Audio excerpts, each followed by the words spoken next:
Harry और Thomas उस गांव में पहुंच चुके होते हैं। दोनों ही हैरान होते हैं क्योंकि वो गांव हद से ज्यादा सुनसान होता है। दोनों गाड़ी से उतरते हैं। हैरी कहता है थॉमस ये गांव कुछ ज्यादा ही सुनसान नहीं है। थॉमस उसे बताता है कि गांव बहुत छोटा है और ठंड में गांव के लोग अंदर हो जाते हैं। हैरी कहता है कि हाँ, और यहाँ के लोग भूत प्रेत का मिथ भी तो बना के रखे हैं, और दोनों हंसने लगते हैं। एक बूढ़ा व्यक्ति जो उन्हें दूर से देख रहा होता है उनके पास आता और कहता है बेटा, क्या तुम इस गांव में नए आए हो? क्या तुम्हें कोई काम है?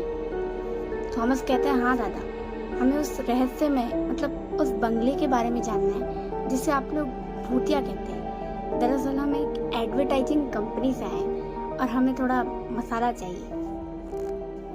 वो बुड्ढा उनकी तरफ हैरानी से देखता है और कहता है बेटा, कुछ चीजें जिंदगी में ना जानना ही अच्छा होता है। तुमसे पहले भी लोग आए पर कुछ नहीं जान पाए। अगर कोई जानता है तो सिर्फ इतना, उस बंगले से रात भर चीखने चिल्लाने की आवाजें आती है। वो आवाजें मैंने खुद अपने कानों से सुनी है। वो दिल दहलाने वाली आवाजें होती हैं। हैरी इरिटेट होके कहता है देखिए दादा, हमें आप उस बंगले का पता बता दीजिए, हम चले जाएंगे। वो बुढ़ा उन्हें समझाता है पर वो दोनों नहीं मानते और आखिरकार लास्ट में वो बुढ़ा उन्हें बता देता है उस बंगले का पता। हैरी और थॉमस उस बंगले के सामने पहुंच जाते हैं। थॉमस कहता है कि ये बंगला कुछ ज्यादा ही डरावना है। हैरी कहता है हाँ, इसी डरावने बंगले को देखकर गांव वाले डरते होंगे, और दोनों हंसने लगते हैं। थॉमस कहता है अब हमें अंदर चलना चाहिए। हैरी कहता है हम अंदर जाएंगे कैसे?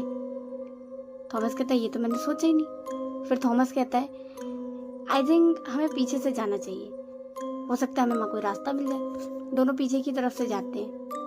लोग पीछे की तरफ से जाते हैं। उन्हें एक बंगले की बाउंड्री दिखाई देती है जो कि ज्यादा ऊंची नहीं होती है। थॉमस कहता है कि मैं तुझे उठाता हूँ, तू फान, फिर मैं फांदूंगा। दोनों ऐसा ही करते हैं। फिर दोनों बंगले के अंदर पहुंच जाते हैं। एक टूटी हुई खिड़की दिखाई देती है, उसे और ज्यादा तोड़कर अंदर जाते हैं तो वहां एकदम अंधेरा होता है। हैरी टॉर्च जलाता है। टॉर्च जलाता है तो देखता है वहां जाले हैं। बहुत बदबू आ रही थी गंदी। हैरी कहता है कि ये बदबू कैसी आ रही है? थॉमस कहता है अरे यार, सालों से बंद है, ऑब्वियस सी बात है, बदबू आएगी ना। फिर थॉमस कहता है कि कैमरा निकाल, हमें वीडियो रिकॉर्ड करनी है। हैरी कैमरा निकालता है, थॉमस की तरफ कैमरा करता है। थॉमस बोलता है हेलो गाइस, हम इस बंगले में पहुंच चुके हैं। तभी हैरी कैमरा नीचे कर देता है, फिर ऊपर करता है, फिर नीचे करता है। उसके पसीने छूट जाते हैं। उतने में ही एक बिल्ली उसके तरफ छलांग लगाती है, उसके मुंह पे पंजा मारती है और खिड़की की तरफ निकल जाती है। हैरी के हाथ में जो कैमरा होता है वो उसके हाथ से छूट जाता है। थॉमस उसकी तरफ दौड़ के आता है। थॉमस कैमरा उठाता है और देखता है कि कैमरा ऑन नहीं हो रहा है। थॉमस कहता है हैरी से अरे यार, ये गिरने की वजह से अब इसको क्या हो गया? ये हैरी कुछ नहीं बोल रहा होता है, सन्न होता है। थॉमस कहता है तुझे क्या हुआ? तो कैमरा बंद हो गया। थॉमस कहता है अरे यार, वो बिल्ली थी, तू इतना क्या डर गया?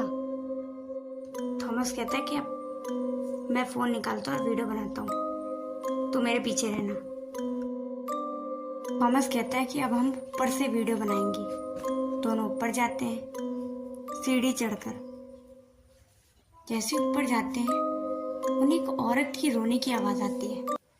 ठीक उनके सामने एक रूम से दोनों सहम जाते हैं क्योंकि उस बंगले में उनके अलावा कोई नहीं था।